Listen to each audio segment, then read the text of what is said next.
We are not opposed to immigration and still less to immigrants, but we do think the numbers got out of hand. We do think that the government have lost control of the borders. I would have thought that that was obvious. But it is a surprisingly new problem. It worked. As you can see from this, this is the net immigration into England. And actually, there was no immigration until the early 80s. It was emigration, a net outflow of people. It wasn't until 1997 that the numbers started to rise very sharply indeed. And they rose as a result of action and inaction by the government. So talk of a nation of immigrants is frankly claptrap. Foreign immigration is now running at about 1/3 a year, or 900 a day. That's net. So in total there have been roughly 3 million net immigration into Britain in the last 10 years. That's the ones we know about. There are also, of course, illegal immigrants of the order of maybe 750,000. A recent Romanian government survey found that 600,000 people in Romania were quite determined to emigrate, and the top preference for their destination was, I think you've guessed it, yeah, UK. Now, Turkey does not have a declining population, far from it. It is the wild card in our demographic future. To open our borders to 80 and perhaps by then 100 million Turks strikes me as extremely foolish.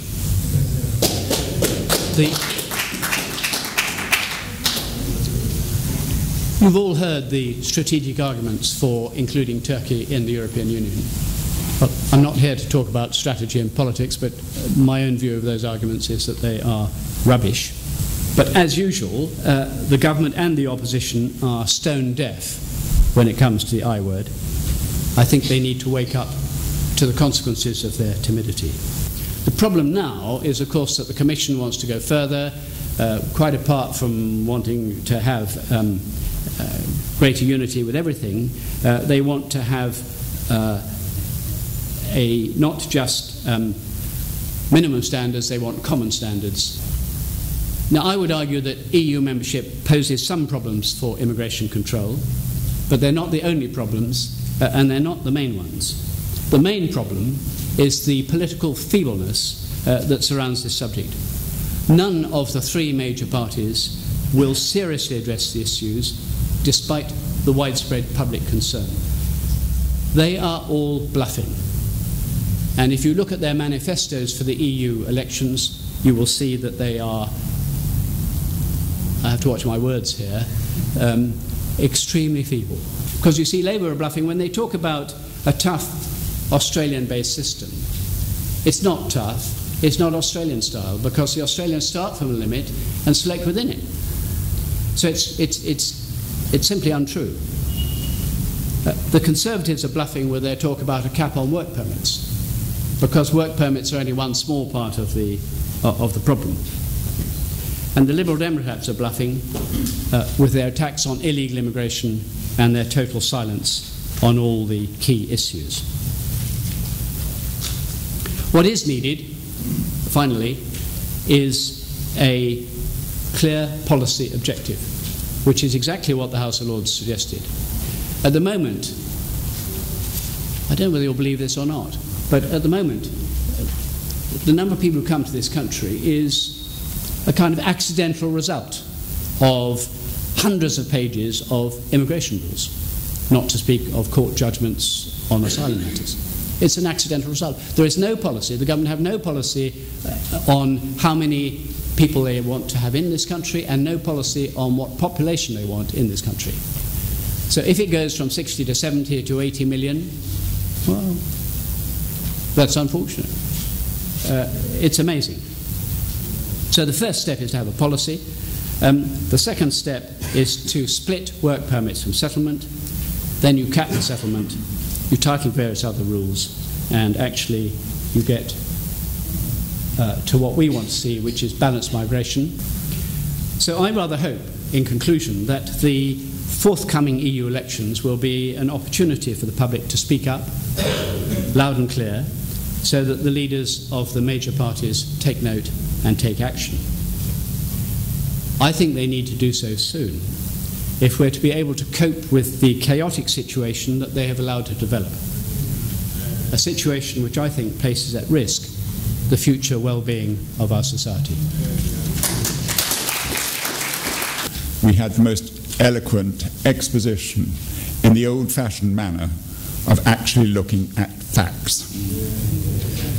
That is a long, long way from the Commons now.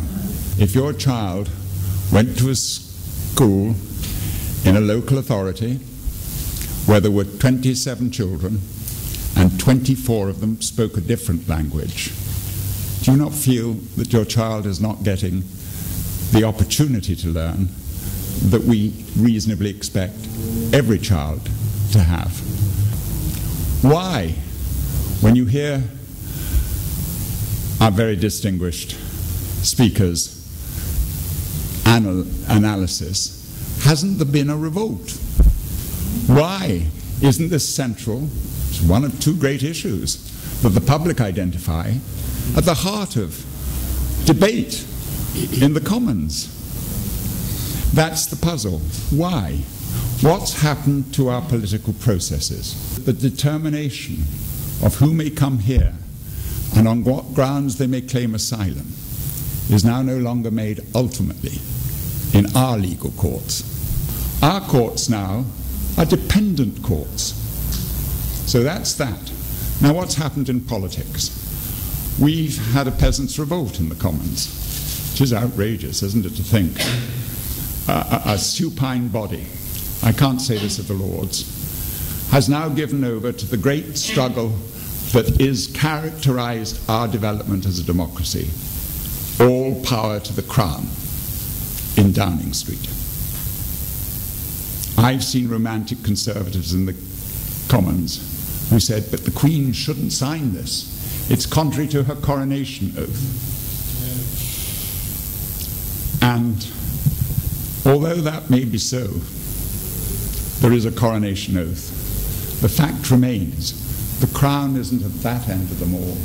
The Crown is across Whitehall there in Downing Street. We won the struggle to cage the King. We lost the struggle to cage the Crown. And so when the minister stands in front of them, they have all the imperium of being the Crown. Treaties are negotiated by the Crown, the prerogative power. There is no necessity for them to ever come before Parliament. Looking back, we hollowed out the absolute essence of what was England, and for that matter, Scotland and Wales and Northern Ireland. We subordinated the people of England to new masters. And what they left behind was a dominant executive with a Commons that looked for patronage rather than the duty for which they were elected, which was to hold the executive to account. I would argue that Parliament has lost its sense of itself. It cannot distinguish between the princes that parade on my side and the princes that parade on the other side, that can barely waste a minute in the Commons. Spin is the master that keeps the Crown in Downing Street, that keeps the Commission in Brussels, and keeps the Court in Strasbourg. They're doing it for our own good, and we are impotent. We have to revolt. That was the history.